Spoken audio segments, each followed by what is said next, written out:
Olá, primeiro ano! Aqui é o professor Davi e hoje nós vamos fazer a explicação do conteúdo e posteriormente a correção das atividades da semana número 4 do PET volume 6. Se você quer ter acesso apenas à correção das atividades desta semana, basta clicar no card que vai aparecer aqui acima agora. Lá você será direcionado a um vídeo com a correção das atividades. Este vídeo é a explicação e correção, então vamos começar pela explicação do conteúdo. Essa semana nós vamos trabalhar a diferença entre ginástica, atividade física e exercício físico. Estes três termos são popularmente utilizados quando a pessoa quer indicar que praticou algum esporte ou pratica algum esporte ou modalidade ou ainda algum exercício com o intuito de melhorar as suas capacidades físicas. Mas há diferenças entre estes termos. Então, vamos conhecer as diferenças. A ginástica é uma forma de exercício físico que é classificada em duas modalidades.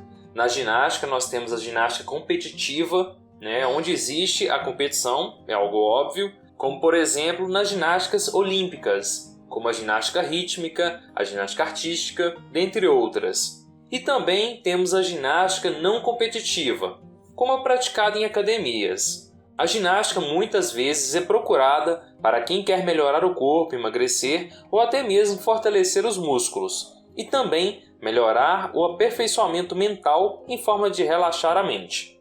Na sequência, temos informações sobre atividade física. E atividade física é todo tipo de movimento produzido pelos músculos, que nos causa um gasto energético acima do que teríamos em repouso. Ou seja, é tudo o que realizamos no nosso dia a dia, desde varrer casa a lavar louça, ou caminhar ou andar de bicicleta de forma recreativa. E aí, como eu citei como exemplo, temos a atividade de andar, de limpar casa, lavar louça, passear com o cachorro, descer escadas, brincar com os filhos, levantar para atender o telefone, cuidar do jardim, entre outras inúmeras possibilidades, tá certo? Agora vamos ao exercício físico. O exercício físico é uma sequência sistematizada de movimentos, que são executados de maneira planejada e possuem um objetivo muito específico. O exercício físico é feito de forma geralmente repetitiva e deve ser feita com a ajuda de um profissional. Profissional este é um profissional de educação física, porque somente ele pode determinar a intensidade ideal, a duração, as cargas, o objetivo, com base no que foi passado pelo aluno, cliente, de acordo com o perfil e com o estado físico de cada um. Conhecendo a diferença entre elas, podemos observar no nosso dia a dia, onde cada um se insere e compreender que ao praticar alguma modalidade, na qual a ginástica se insere, estamos fazendo exercício físico.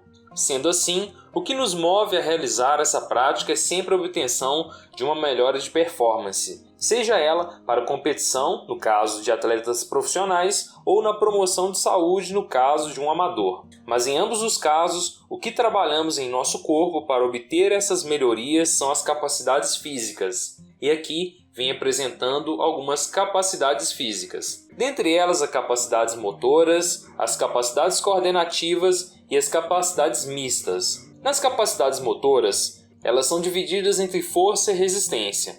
Com um pouco mais de pesquisa e avaliando a literatura a respeito deste conteúdo, vocês vão encontrar uma definição um pouco mais ampla. Mas vamos ater ao que temos aqui, porque isso será cobrado em parte nas atividades. E as capacidades motoras são fundamentalmente determinadas pelos processos biológicos, ou seja, é inerente à biologia do indivíduo. Depois temos as capacidades coordenativas, que são valências que envolvem a condução, adaptação e aprendizagem de movimentos para depois serem aplicados. E as capacidades coordenativas são fundamentais para atingirmos a máxima eficiência usando o mínimo de esforço na realização de alguma atividade. E por último, temos as capacidades mistas, que se dividem entre velocidade e flexibilidade e englobam, de certa forma, as anteriores. Recebem essa classificação pois as duas capacidades citadas interagem nesta valência. E por interagirem nessa valência, ambas são importantes no conjunto, no todo.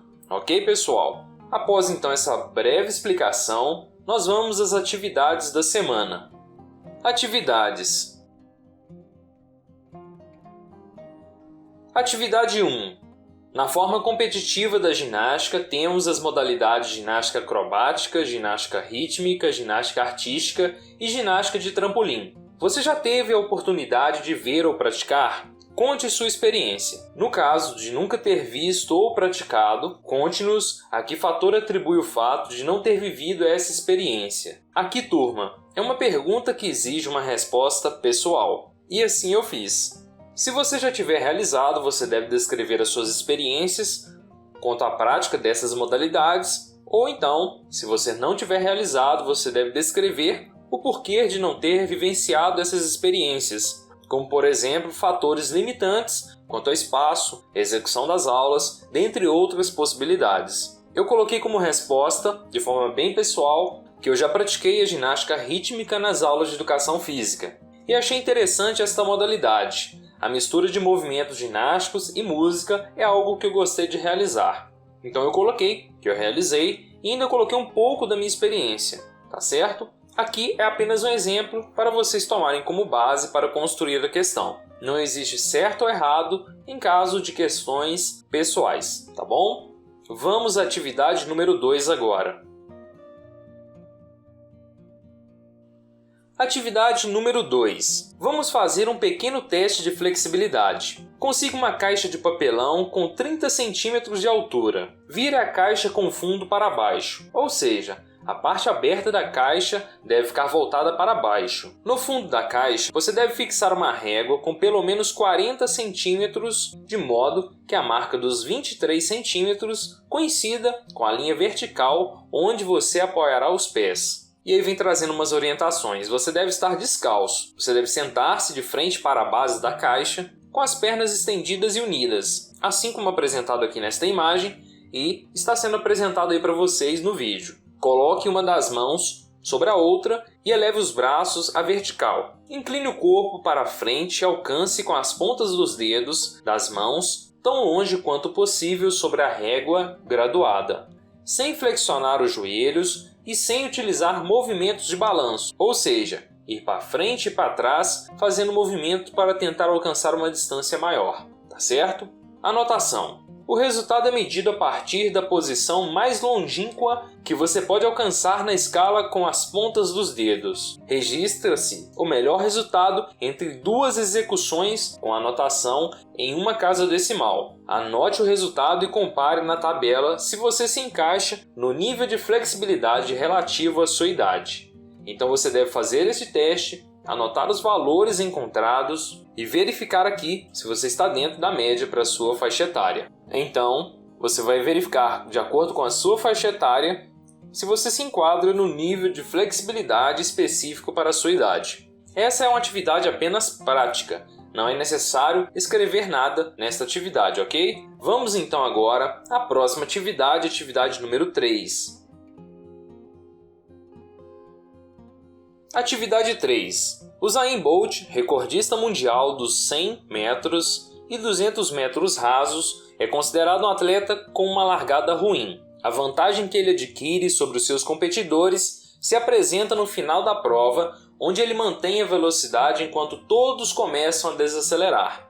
Considerando o que você aprendeu no texto sobre as capacidades físicas, a quais delas você atribui o sucesso dele? Justifique sua resposta.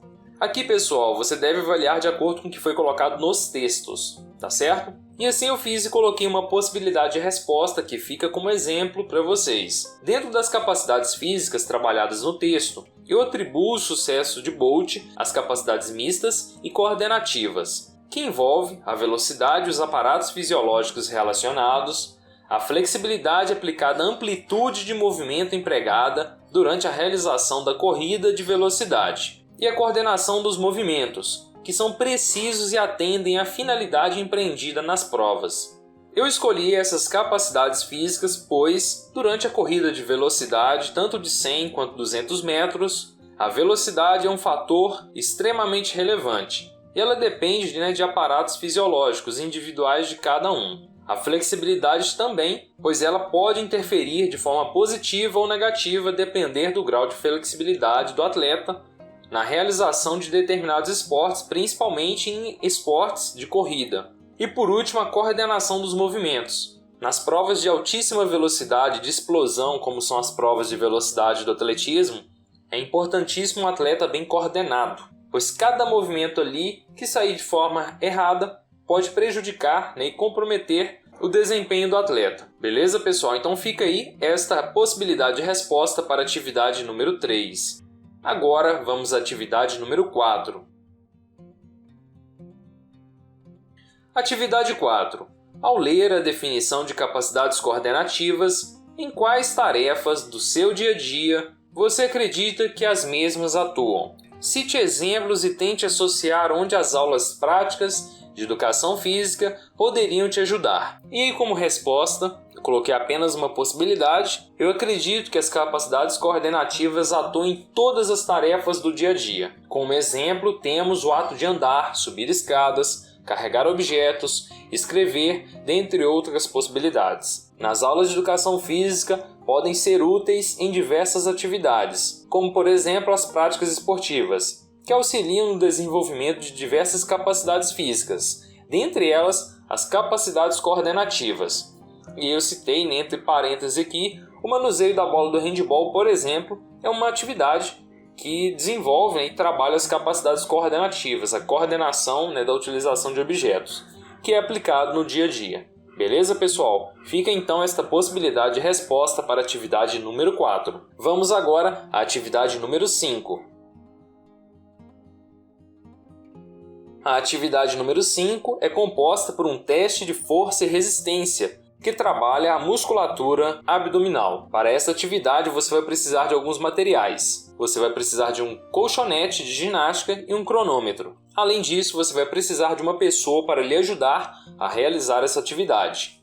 E aqui nas orientações temos o seguinte: você deve se posicionar de barriga para cima, ou seja, decúbito dorsal, com os joelhos flexionados a 90 graus e com os braços cruzados sobre o tórax. Peça a alguém para fixar os pés no solo, para evitar, né, trazer eles para cima. Ao sinal de quem está marcando no cronômetro, inicie os movimentos de flexão de tronco, retornando à posição inicial. Não é necessário tocar com a cabeça no colchonete a cada execução. A pessoa que está te ajudando realiza a contagem em voz alta. Você deverá realizar o maior número de repetições completas em 1 minuto. Então, seguindo todo o padrão de movimento explicado aqui nas orientações. Verifique na tabela se está condizente com a sua faixa etária. Este teste indica, de modo geral, o grau de sua resistência de força. Então aqui, pessoal, após você realizar o teste, como foi descrito, né, como apresentado aqui na imagem, no vídeo que vocês visualizaram enquanto eu fazia a leitura das orientações, você deve então comparar, de acordo com a sua faixa etária, a sua idade, o número de repetições que você conseguiu realizar e verificar se está dentro do adequado. Tá certo? Aqui é apenas uma atividade prática, não é necessário escrever nada. Beleza, pessoal? E é isso aí, turma. Com isso, nós concluímos então a semana 4 do PET volume 6.